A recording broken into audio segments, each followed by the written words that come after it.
영상 편집을 하다 보면 어떤 영상은 화면에 딱 맞는데 어떤 영상은 갑자기 작게 들어오거나 잘려서 보일 때가 있죠. 특히 세로 영상이나 가로 영상, 사진까지 섞여 있으면 왜 이것만 이상하게 들어오지? 하고 당황할 때가 많습니다. 이럴 때 크기를 어떻게 맞춰야 하는지, 프레임 채우기, 프레임 크기로 비율 조정, 프레임에 맞추기 중에서 어떤 걸 써야 할지도 헷갈릴 수 있는데요. 오늘은 프리미어 프로에서 영상 크기를 조정하는 방법을 이해하기 쉽게 한 번에 정리해 보겠습니다. 먼저 원인을 알아야 해결이 쉬워지는데요.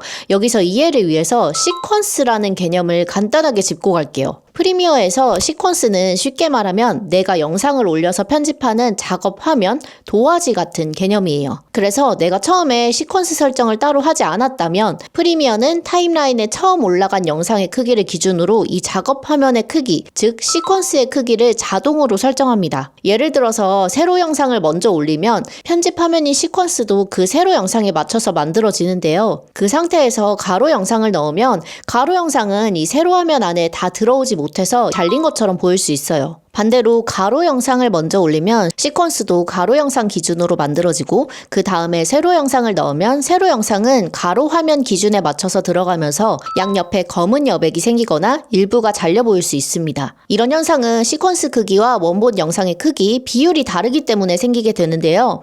그럼 이제 이런 상황에서 화면을 어떻게 맞추면 되는지 알아볼게요. 타임라인에서 크기를 맞추고 싶은 클립 위에 마우스 우클릭을 해보세요. 그러면 메뉴 중에 프레임 크기로 비율 조정, 프레임에 맞추기, 프레임 채우기 이 세 가지 항목이 있을 거예요. 모두 영상 크기를 시퀀스 화면에 맞출 때 쓰는 기능인데요. 겉으로 보기에는 비슷해 보여도 결과와 쓰임새에는 차이가 있습니다. 먼저 프레임 채우기는 말 그대로 빈 여백 없이 화면을 꽉 채우는 기능입니다. 예를 들어서 이 가로 영상을 세로 시퀀스에 넣으면 위아래로 검은 여백이 생기기 쉬운데요.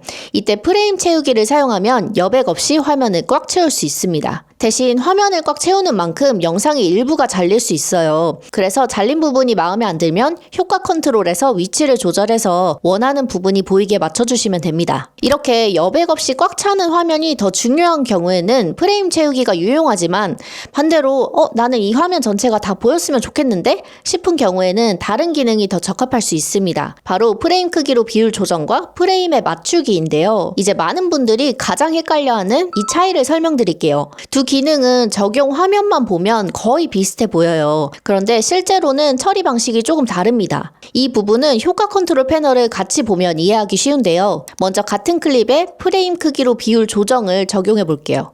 그러면 화면에서는 영상이 프레임에 맞게 줄어들어 보이는데요. 효과 컨트롤 패널을 보면 비율 조정 값이 100%로 되어 있는 걸 확인할 수 있습니다. 이 말은 프리미어가 이 줄어든 상태를 클립의 기본 크기처럼 보고 있다는 뜻이에요. 쉽게 말해서 원래는 이 시퀀스보다 더 큰 영상이었는데 프레임 크기로 비율을 조정하면 줄어든 상태를 원래 크기처럼 취급한다 라고 생각하시면 됩니다. 이번에는 같은 클립에 프레임에 맞추기를 적용해 볼게요. 그러면 화면은 아까와 똑같이 보일 수 있지만 효과 컨트롤 패널에서 비율 조정 값이 56.3%로 보이죠. 이건 원본의 크기는 그대로 남겨둔 채로 지금 이 화면 시퀀스에 맞게 56.3%로 줄여서 보여주고 있다라는 뜻이에요. 즉 프레임 크기로 비율 조정은 줄어든 상태를 이 클립의 기본 상태처럼 다루는 방식이고 프레임에 맞추기는 원본의 크기는 그대로 두지만 화면에 맞게 줄여서 보여주는 방식에 가깝습니다. 그래서 이 둘이 비슷해 보여도 나중에 다시 확대하면 차이가 좀 날 수 있어요. 예를 들어 확대를 했을 때 프레임 크기로 비율 조정은 이미 줄어든 상태를 기준으로 보기 때문에 화질이 더 빨리 깨져 보일 수 있고 프레임에 맞추기는 원본 정보를 더 가지고 있어서 다시 확대할 때 조금 더 유리할 수 있습니다. 그럼 여기서 이런 생각이 들 수 있죠.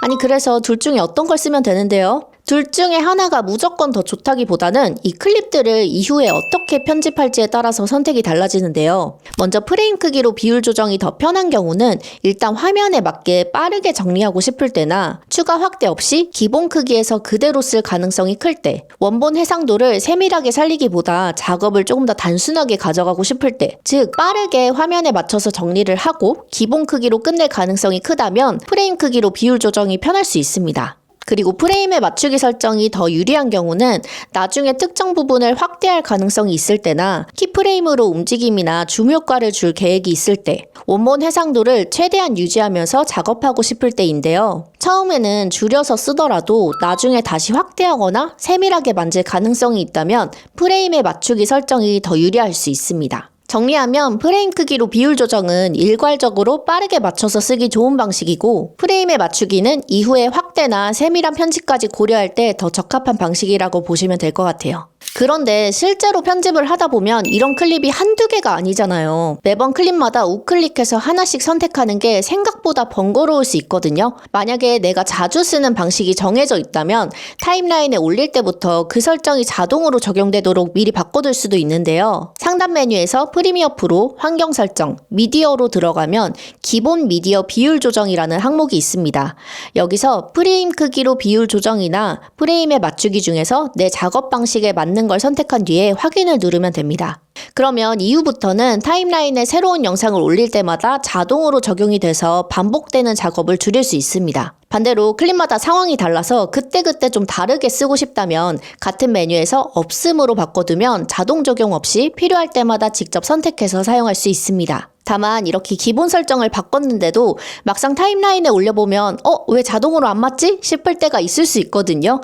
이럴 때는 몇 가지 체크해야 될 부분이 있습니다. 먼저 첫 번째는 설정한 뒤에 새로 타임라인에 올린 영상인지 확인을 해주세요. 이 기본 설정은 설정을 바꾼 뒤에 새로 가져오는 클립부터 적용이 됩니다. 그래서 설정 전에 이미 타임라인에 올려둔 클립에는 자동으로 다시 적용되지는 않아요. 두 번째는 시퀀스 크기가 내가 원하는 크기로 맞춰져 있는지 확인을 해주셔야 되는데요. 자동 조정은 어디까지나 지금 맞춰져 있는 시퀀스 크기 기준으로 맞춰지는 거라서 시퀀스 자체가 내가 의도한 크기와 다르면 영상도 엉뚱하게 맞춰질 수 있습니다. 예를 들어서 나는 1920, 1080 기준으로 편집을 하고 싶은데 시퀀스가 다른 크기로 잡혀 있으면 자동 조정을 해도 결과가 기대와 다르게 보일 수 있거든요. 그래서 가능하면 처음부터 시퀀스를 내가 원하는 영상 크기로 먼저 설정을 해두고 그 다음에 영상을 타임라인에 올려주는 게 가장 깔끔합니다. 시퀀스 설정은 프로젝트 창에서 마우스 우클릭, 새 항목, 시퀀스에서 설정하시면 됩니다. 오늘은 프리미어 프로에서 영상 크기가 다를 때 화면에 맞추는 방법, 그리고 프레임 채우기, 프레임 크기로 비율 조정, 프레임에 맞추기가 어떻게 다른지까지 함께 정리해봤습니다. 저는 이런 헷갈리는 부분을 그냥 넘기지 않고 이해해보는 과정도 편집 공부의 일부라고 생각을 해요. 왜 화면이 잘리고 왜 여백이 생기는지, 비슷해 보이는 기능인데 왜 결과가 달라지는지를 알아두면 나중에 편집할 때 훨씬 덜 헷갈리게 되거든요. 그리고 이런 부분들은 사실 영상을 직접 만들어 봐야 더 궁금해지고 헷갈리는 지점도 더 분명하게 보이는 것 같습니다. 그래서 영상을 직접 만들어 보면서 막히는 부분이나 궁금한 점을 1대1로 질문해보고 싶으시다면 고정 댓글에 있는 제 유튜브 챌린지도 한번 확인해보세요. 그리고 영상 편집하다가 어려웠던 부분이나 궁금한 점 있다면 댓글로 편하게 남겨주세요. 저는 다음 영상에서도 더 유익한 내용으로 찾아오겠습니다.